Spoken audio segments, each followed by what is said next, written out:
सार बचन राधा स्वामी बात एक भाग पहला दफा 46। देखो दुनियादारों को, जो वे दुनिया को सच्चे दिल से चाहते हैं, किसी स्थान पर अपने मतलब हासिल करने के वास्ते जाने से नहीं रुकते और न ऐसी जगह दीनता करने से उनको शर्म आती है जैसे ब्राह्मण गैर कौमों की सेवा करते हैं और औलाद की बीमारी दूर कराने को भंगी तक के दरवाजे पर जाने से परहेज नहीं करते और अपने इष्ट और मजहब का ख्याल छोड़कर बहुतेरे ऊंची जात वाले शेख सद्दों और सैयदों की कब्रों को और अनेक मलिन देवताओं को और भूत पलीत को पूजते हैं। जब दुनियादार अपने दुनिया के काम के वास्ते अपने धर्म और कर्म को छोड़ देते हैं और परलोक के नुकसान से नहीं डरते, तो मालिक के चाहने वालों की सच्ची चाह कैसे साबित होवे, जो वे जरा सी निंदा और मूर्खों की तान का ख्याल और खौफ करके संतों के दरबार में हाजिर नहीं होते। इससे मालूम हुआ कि उनको सच्ची चाह नहीं है और दुनिया के कारोबार में इस कदर दुख नहीं पाया, उसको इस कदर अपना दुश्मन नहीं समझा है कि इलाज उसकी दूर करने का करें और इस कदर प्यास मालिक के दर्शनों की नहीं लगी है कि लोक लाज और दुनियादारों की तान को ताक पर रख दें, तो ऐसे शख्स संतों के सत्संग के लायक नहीं है, क्योंकि उनको पूरी गर्ज नहीं है कि संतों के हुजूर में दीनता के साथ पेश आवे और अपने दुख की दवा ले में। दफा 47। और मालूम होवे कि तान और तंज और निंदा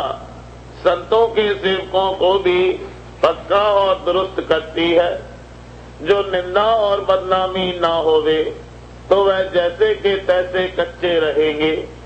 निंदा और बदनामी निशान सच्चे प्रेम का है और सिवाय आशिकों यानी सच्चे भक्तों के दूसरे की ताकत नहीं कि दुनिया की बदनामी से बेखौफ होवे। फारसी में कहा है, मलामत से नए बाजार इश्कस, मलामत से कले जंगार इश्कस, यानी निंदा और हंसी प्रेम के बाजार की कोतवाल है और मैल और काई की सफाई करने वाली है। जो गुरु की दुनिया के चाहने वाले हैं वह दुनिया और दुनियादारों को निहायत दोस्त रखते हैं और उनको प्यार करते हैं और उनकी सब प्रकार से खातिरदारी करते हैं और तरक्की और हुर्मत चाहते हैं और बड़ा ख्याल इस बात का रखते हैं कि उनके सेवक नाराज ना हो जावे, ताकि उनके रोजगार और जीविका में खलल ना आवे। बरखिलाफ इसके संत जो कि सच्चे और पूरे आशिक मालिक कुल के हैं, ख्वाहिशमंद इस बात के रहते हैं कि दुनियादार उनके सत्संग को न छेड़े और अपना साया उनके सेवकों पर न डाले। इस वास्ते जरूर मलामत और निंदा को अजीज रखते हैं कि वही काम चौकीदार का देती है और ऐसे लोगों को उनके दरबार से हटाए रखती है। दफा 48। और मालूम होवे कि संतों का ये दस्तूर है कि जब कोई उनके पास आवे तो उसको उपदेश या उसके सामने चर्चा सत्य वस्तु यानी सत्य पुरुष राधा स्वामी की करते हैं और बाकी औरों को नाशमान और ओछा कहते हैं। इसी बात को नादान और मूर्ख लोग निंदा और हजो देवताओं और अवतारों और पैगंबरों की समझकर उनको निंदक कहते हैं اور یہ نہیں خیال کرتے کہ جو انہوں نے برہما وشنو اور مہادیو اور دیوتاؤں اور اوتاروں اور پیغمبروں کو اونچا بتلایا تو پھر تعریف کس کی اور سب سے بڑا کس کو ٹھہرایا؟ جو انہوں نے تعریف ستیہ پروش اور پرم پروش پورننی رادھا سوامی کی تو یہ بات ماننے یوگیہ ہے، کیونکہ جو سب سے بڑا اور مالک کل کا ہے اس کی تعریف کرنا اور اس کے چرنوں میں پرتیت اور اعتقاد دلانا اور اس کی سیوا پوجا کے واسطے اپدیش کرنا ضروری کام ہے اور نہایت مناسب، کیونکہ بغیر اس کے جیو کا ادھار ممکن نہیں۔ پھر سمجھنا چاہیے کہ کس قدر شرم کی بات ہے کہ کل مالک کی بڑائی کو سن کر ناراض ہونا اور اپنی مورکھتا سے اصل مطلب کو نہ سمجھ کر برخلاف سنتوں کے وچن کے قدر کرنے کے اس کو برا سمجھنا اور سنتوں کو نندک ٹھہرانا۔ دفعہ 49 وید اور شاستر، بھاگوت اور قرآن وغیرہ نے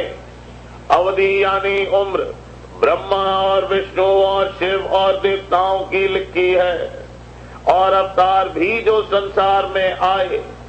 وہ بھی سنسار کو چھوڑ کر چلے گئے، تب ان کی دیہ روپ کا اور برہما وشنو شیو وغیرہ کی دیہ کا ناشمان ہونا صاف ظاہر ہے، اور جب یہ روپ ناشمان ثابت ہوئے تو ان کے اس سوروپ کی نقل کو اوناشی سمجھنا یا اس کا استیا نشچے باندھنا کس طرح درست ہو سکتا ہے؟ اگر ان کے نج روپ کا بھید لے کر اس کا دھیان کرتے اور اس میں است باندھتے تو بھی کچھ تھوڑا سا فائدہ ہوتا، اور نقلی سوروپ میں تو کچھ بھی حاصل نہیں۔